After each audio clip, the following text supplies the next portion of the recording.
Spirit Radio podcasts. Did you know that in 2018, following the cervical check scandal, an expert group was set up to see what could be done to help victims and recommend that the government set up a vaccine injury compensation scheme? Now, bear in mind I said this was 2018, but it actually hasn't progressed, even though it was described at the time as a priority, even though similar schemes exist in other countries. Well, to tell us a little bit more about it, I have solicitor Cora Sherlock. OK, Cora, I know that you can seek legal redress if you've been injured by a vaccine, but what was the purpose of setting up the vaccine injury compensation scheme, and why has it not progressed? Yeah, that's right, Wendy. And actually, while the report the expert group was set up here in 2018, this whole area goes back a lot further than that. It was back in 2001, an Oireachtas committee talked about this and looked at the whole provision of vaccine compensation. So it has been going on a very long time. At the moment, if you have been injured by a vaccine, that falls into the whole area of medical negligence, which is where you can bring a court case against a provider or against a pharmaceutical company. The difficulty with that is that medical negligence cases do have to go through the court, and that can be traumatic and drawn out. And they do often obviously end up in a successful result for the person who's been injured.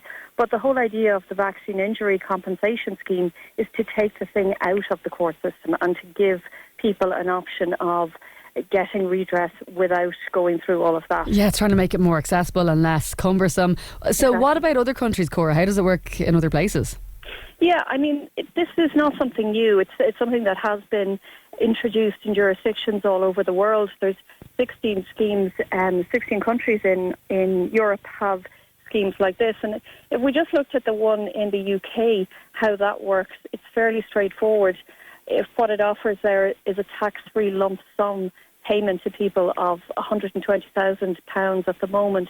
Now, the good thing about that is that it's a no-fault scheme, so you're not obliged to prove cause or to prove that it doesn't require you to go into as much detail that as a medical negligence case would be.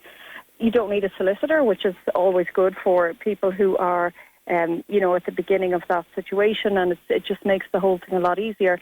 But it's also worth saying that it does leave the door open to legal action if, the injury gets worse or something like that happens. So so it's not a case of taking the lump sum and having to close the case, as it were, yeah. Yeah, exactly. And, that is very important.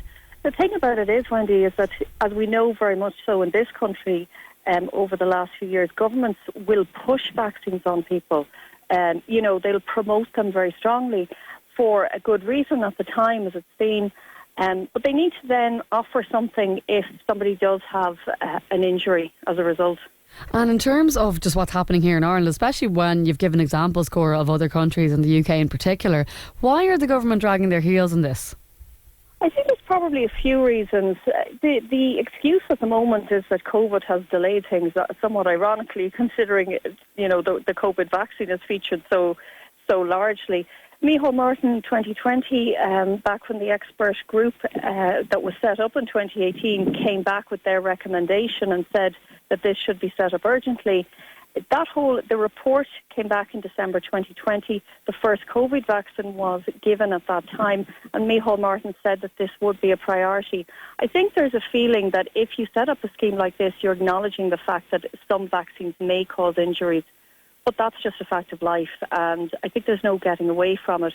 There is a real ethical reason to set up a scheme like this to protect people who have taken a vaccine and been injured. And Cora, let's say there's somebody listening now saying that's the situation I'm in, or a family member or whatever. What can you actually do in the absence of this scheme not happening? Well, like I say, there is the area of medical negligence, and that is a very intense area of the law. Like, it will cover injuries, and it gives people an opportunity to seek legal redress and to be compensated, because you're entitled to the best medical care. You're entitled not to be injured by a vaccine that you've taken. So I would very, very much recommend, if people think that they have been injured, if they feel that they have sustained some sort of health issue from a vaccine and from the COVID vaccine, which is the one that most people will have taken most recently, then they should contact a solicitor and see what their options are at least.